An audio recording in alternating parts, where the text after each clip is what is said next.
¿Quién sigue hablando de TDAH? No. Ah, pues se amuelan, porque ahorita ya no vamos a hablar de TDAH. Muchas de las pláticas que van a ver el día de hoy van enfocadas en la parte pediátrica, en la parte del desarrollo y del crecimiento, pero pues también hay otro espectro que es la persona mayor, el adulto, y específicamente en mi campo, que son las personas mayores, en donde ¿qué pasa cuando lo construido se va perdiendo? Todo esto que ya hablaron los ponentes previos sobre la construcción del pensamiento, cómo se generan estas relaciones sociales. A mí ya en mi parte clínica, digamos, me toca ver el otro lado, el lado de qué pasa cuando lo perdemos. ¿Hay algún médico fuera de casualidad por aquí? ¿Médicos? ¿No hay? 1, 2, 3, 4. Bueno, somos la minoría ahorita. Entonces, si a algún momento digo algún término de psicología que es una burrada, me avisan, por favor. ¿Sí? Porque como geriatra, bueno, es un poco también ya lo que comentamos ahorita, también voy a estar hablando mucho de la parte de anatomía, porque soy profesor del departamento de anatomía. Y uno de los primeros conceptos que quiero hablar y que se quede aquí muy claro es que el concepto de demencia, específicamente el concepto de demencia senil, que es algo que está muy esparcido en la sociedad, no existe. Es el primer concepto que me gustaría que ustedes que se lleven. Si con de esta idea se la llevan y se queda pegada y ya no la sueltan, yo ya gané en esta plática. Porque es aún todavía muy común ver en nuestra sociedad, especialmente en la sociedad mexicana y en general, el ver ese término, demencia senil. Es tan común que incluso en el CIDS, que es el Código Internacional de Enfermedades, aparece como un diagnóstico. ¿Okay? Incluso instituciones como el IMSS, el ISSSTE, que usan estos códigos de enfermedades, es común ver que de un servicio no geriátrico, por ejemplo, medicina interna, neurología, nos envíen pacientes y dentro del diagnóstico es demencia senil o senilidad. Que a fin de cuentas, pues la palabra viene de algún lado. Senil significa viejo. De hecho, muchas palabras usamos en nuestro lenguaje. Por ejemplo, senador tiene una raíz etimológica de senil, que es mayor, que antes los senadores pues, romanos eran personas mayores que tomaban las decisiones y leyes. Sin embargo, conforme ha ido avanzando esos conocimientos acerca de los estados cognitivos, y específicamente con la aparición del diagnóstico de Alzheimer, con el doctor Alzheimer a principios del siglo pasado, en donde se identificó estas alteraciones fisiopatológicas de la enfermedad y se empezaron a asociar cada vez más a la persona mayor, se quedó pegado este término, que es la demencia senil. Pero realmente ahorita sabemos que eso no existe. Porque lo primero para hablar de un cambio cognitivo o cambios cognitivos en el envejecimiento, tendríamos que determinar esto, que es este concepto de demencia, ¿qué significa? Viene de dos raíces, que es demens, que es salirse de o alejado de, y mens, que es mente, o sea, la mente alejada. Actualmente el DSM-5, que es de los instrumentos que tenemos para basarnos de los pocos instrumentos que tenemos para basarnos en la parte de trastornos mentales, específicamente acá en América, lo menciona como un trastorno neurocognitivo o un trastorno neurocognitivo mayor, que realmente es el término que actualmente se prefiere usar para esto, en donde hay una evidencia de un declive cognitivo que afecta a las esferas cognitivas del paciente y que aparte tiene una afectación en la independencia del paciente. En esta secuencia de imágenes podemos ver son unas de un mismo autor que fue diagnosticado con enfermedad de Alzheimer, que posteriormente progresó una demencia por Alzheimer, que son dos cosas diferentes. Y veamos cómo va evolucionando incluso la percepción de la persona de sí misma, la autopercepción se va distorsionando, va perdiendo la capacidad de la profundidad, en donde ya no puede colocar, por ejemplo, las sombras, y esa evolución. Normalmente cuando pensamos en un trastorno cognitivo, luego nos vamos al Alzheimer, pero realmente es más complejo que eso.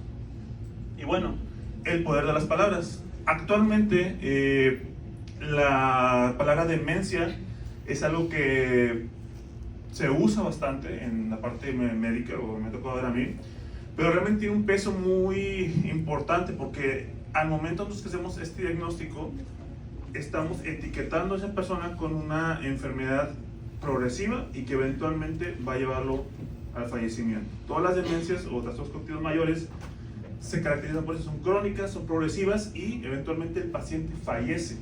No necesariamente la demencia, pero causas asociadas a esta. Y esto es lo que conocemos como un trastorno neurocognitivo mayor. Para hacer el diagnóstico de un trastorno neurocognitivo mayor, siempre nos vamos a quedar en la posibilidad, nunca vamos a llegar al 100%, porque para tener un diagnóstico completo tendríamos que tener una biopsia del cerebro del paciente. Así que nos vamos basando en estos dos conceptos, que es la evolución progresiva y paulatina y las alteraciones cognitivas y aparte las alteraciones funcionales del paciente. Un paciente con una demencia o con un trastorno cognitivo mayor, sí o sí va a perder funcionalidad y va a perder independencia, y eso es lo que va a caracterizar este proceso de enfermedad.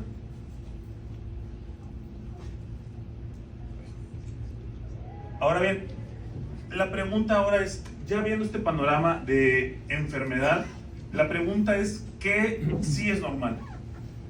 A mí como geriatra, una de las cosas que me frustra un poco de mi práctica médica es que cuando yo suelo mandar a un paciente con sospecha de deterioro cognitivo a hacer estudios, hay que hacer una serie de batería de estudios, entre esos la biometría hemática, química sanguínea, perfil tiroideo, yo te voy a hablar un poquito más de eso, y un estudio de imagen. En este caso, el estudio de imagen puede ser o una resonancia o una tomografía, de preferencia la resonancia. Y hay algo que me topo muy comúnmente cuando mando a hacer estos estudios en los reportes radiológicos, que es atrofia cortical asociada a la edad, o atrofia subcortical asociada a la edad, o cambios degenerativos asociados a la edad. Y la pregunta que yo hago es, ¿qué significa esto? Asumimos, o bueno, en la literatura médica se asume que una persona va a tener alteraciones anatómicas en la parte cerebral, que es algo que sí está estudiado, pero realmente el cómo son esos cambios no está establecido. De hecho, uno de los principales acuerdos que tenemos actualmente es que no existe un umbral universalmente aceptado. Los cambios anatómicos, los cambios fisiológicos en la edad sí se presentan, sin embargo no son homogéneos. De hecho, el envejecimiento es un proceso heterogéneo, no envejecemos de la misma manera. Hay personas que envejecen dependiendo de circunstancias tanto sociales, con capacidades económicas, traumas que se vivieron en la infancia, que incluso, por ejemplo, ya hay estudios que asocian que personas con Alzheimer o que enfermedad de Alzheimer usualmente tienden a tener un mayor riesgo de traumas en la infancia, que ahí son estudios controvertidos, pero que ahí se empiezan a ver esta parte de asociaciones. Y si bien existen ciertas características, que ahorita voy a hablar un poco de ellas, hay que entender que esto no es una norma, no es una ley, o sea, que estos cambios van a estar sí o sí. Entonces es algo muy heterogéneo, es algo muy complicado de meterlo en una caja, y es algo que hay que sacar, porque al tratar de meter todo en una caja, caemos en la generalización y caemos en los estereotipos, que la persona mayor siempre se le van a olvidar las cosas, que la persona mayor siempre ya no va a tener independencia. Entonces empezamos a normalizar situaciones que en geriatría conocemos como edadismo, el normalizar estas situaciones y achacárselas solamente a la edad. ¿Okay? Como profesor de anatomía, pues no podía saltar esto, es un repaso sencillo, o sea, porque realmente si uno se pone a leer de neuroanatomía, vamos a encontrar que tenemos un montón de descripciones, un montón de estructuras. Actualmente hay atlas neuroanatómicos que incluyen hasta 60 estructuras anatómicas identificadas, varían dependiendo de quién lo evalúa, pero en la clínica realmente pues lo que nosotros evaluamos así de manera general es que tenemos el encéfalo, que el encéfalo es todo lo que está dentro del cráneo, o sea, dentro de la bóveda craneal. Lo podemos dividir en cerebro y puente y el cerebelo, y en este caso pues tenemos que el cerebro lo podemos dividir en lóbulos, un lóbulo frontal, lóbulo parietal, lóbulo occipital, lóbulo temporal, que cada uno, el proceso, estas ideas de que cada área es independiente ya están muy en desuso, ya cada vez se está viendo que todas las áreas interactúan. Hay áreas que tienen mayor o que el proceso de trabajo se involucra más. Por ejemplo, la parte frontal pues es una parte involucrada mucho en el control del juicio, en el control de las emociones. La parte temporal en el lenguaje, en la memoria, la occipital en la parte de la capacidad visual, pero que a fin de cuentas todas ellas interaccionan. Tenemos también que esto lo podemos dividir en una sustancia blanca, que es toda la parte de conexiones, todas las axones neuronales, y la sustancia gris, que podemos dividirlo en la corteza y en los núcleos basales del cerebro, que se encargan como centros de relevo. Los microchips que hablaba ahorita, por ejemplo, el doctor, son los núcleos basales. Tenemos el putamen, tenemos el globo pálido, que forman una suerte de conexiones con otras áreas. Entonces, aparte de esto, tenemos otras áreas, como por ejemplo ya en la parte de donde se encuentra el tálamo y el hipotálamo, que muy relacionado con todas las vías.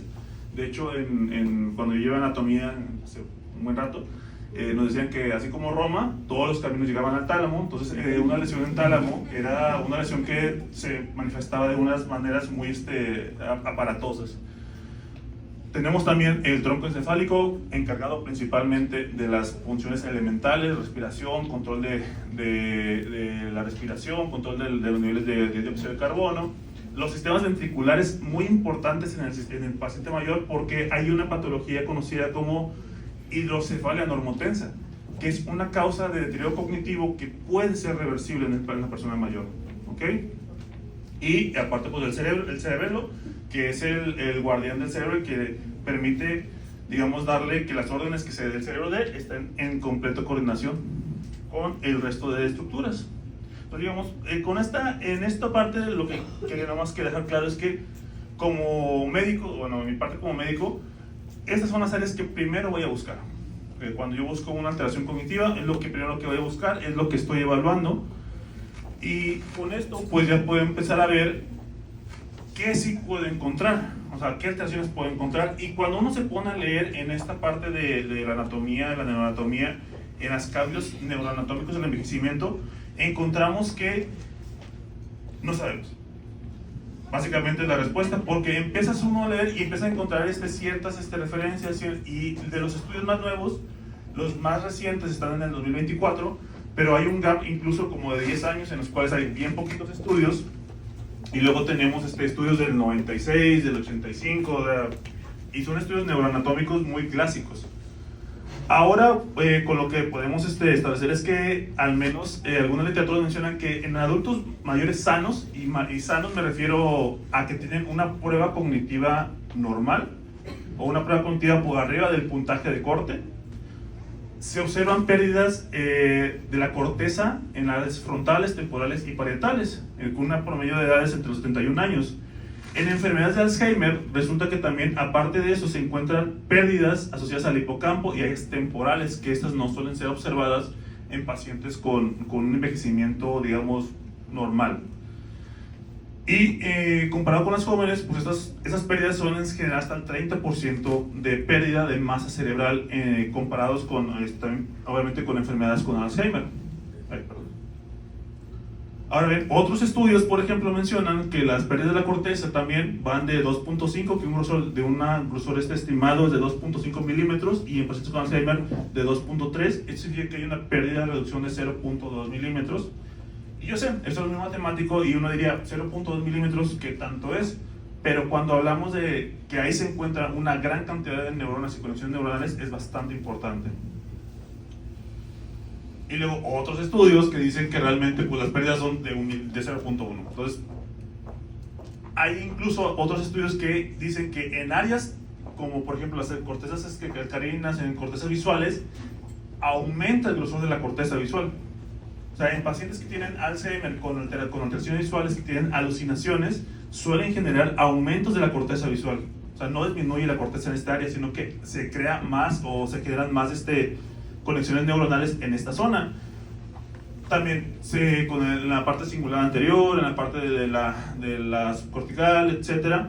Entonces empezamos a observar que realmente no sabemos muy bien qué son estos cambios. El problema con esto es que al momento de que uno ve a una persona mayor, tiende a encasillar a estos pacientes. O sea, ya que observas una alteración en la corteza, una alteración en que les ponen el reporte de tomografía, atrofia cortical, etcétera, encasillamos al paciente y decimos, este paciente ya tiene una demencia que está asociada a la edad. Y bueno, y preguntaba por los médicos porque, bueno, muchos de estos diagnósticos de demencia suelen ser generados por médicos. Y es algo que sí cada vez que doy pláticas y cuando me toca tratar con médicos y obviamente con los psicólogos que son un gran apoyo en esta parte, es que darle un diagnóstico de demencia a una persona, un trastorno cognitivo mayor, es un diagnóstico terminal, por así decirlo. Es un paciente que eventualmente va a fallecer de esto, y que no solamente es el paciente, es toda la familia, porque toda la red de apoyo, todo el contexto social tiene que adaptarse a ese paciente, entender que ese paciente va a evolucionar, y es algo que también es muy complicado porque es muy común también ver que estos diagnósticos se manejan muy a la ligera. Entonces, sí es algo que cuando yo vengo a dar estas pláticas o me toca dar pláticas, me gusta recalcar que estos diagnósticos hay que estar bien, lo más seguros posible, porque no podemos estar al 100%.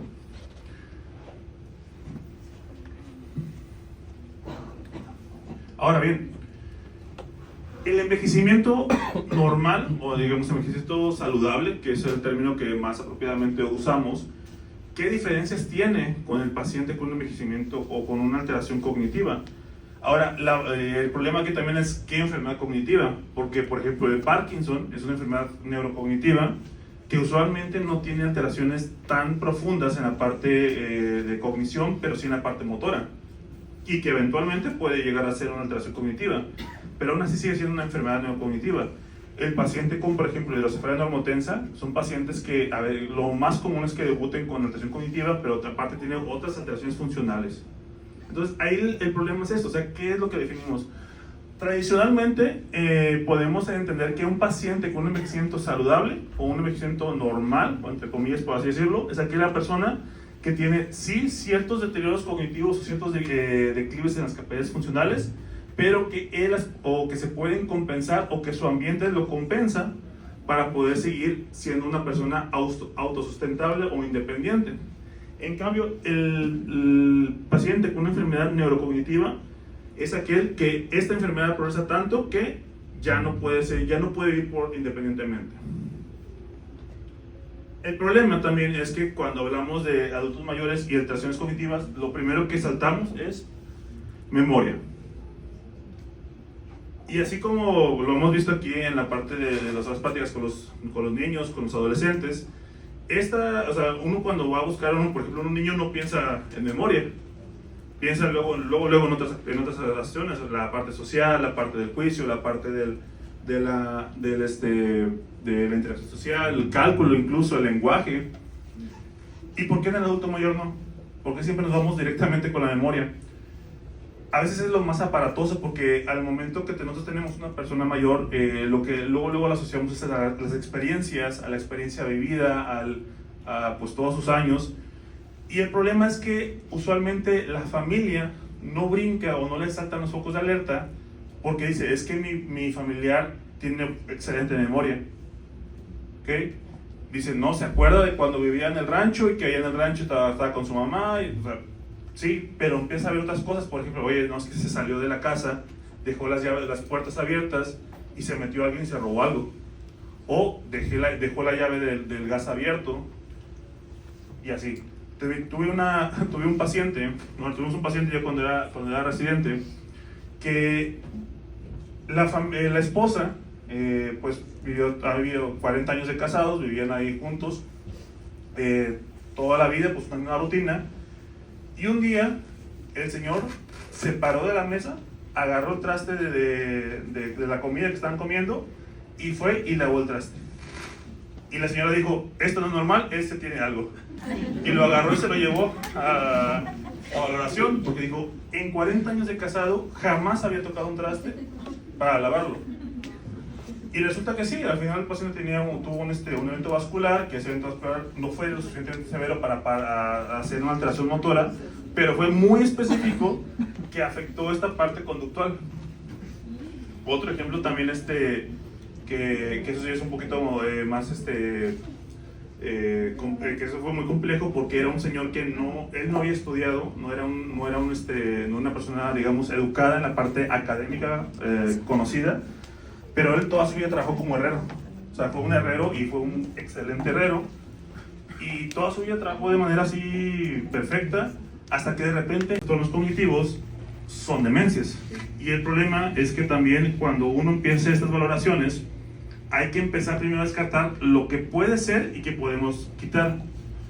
Cerca de, hay diferentes hay diferentes epidemiologías, pero se dice que de los trastornos cognitivos en general, 33% son reversibles, 36% se quedan estables y 33% avanzan a un trastorno cognitivo mayor. O sea, 1 de cada 3. Que realmente no dice nada porque es como aumentar un dado. Pero de las que podemos ser reversibles son cosas que podemos tratar. Por ejemplo, es muy común que el paciente con hipotiroidismo genere alteraciones cognitivas, especialmente fallas atencionales o lentitud del pensamiento. ¿Okay? Pacientes que tienen uso crónico de algunos medicamentos, benzodiazepinas, clonazepam, lo más común que es, se los sueltan como dulces a los pacientes, generan alteraciones cognitivas también. Medicamentos para el mareo, sinaricina, también hay, o incluso para trastornos de motilidad, también generan alteraciones a nivel de los neurotransmisores. Entonces hay que ir a hacer todo, el trabajo como el geriatra es hacer todo ese listado de medicamentos, ver qué posibles interacciones puede haber y luego tratar de mejorarlos o quitarlos. Otras cosas son toxinas, alcoholismo definitivamente.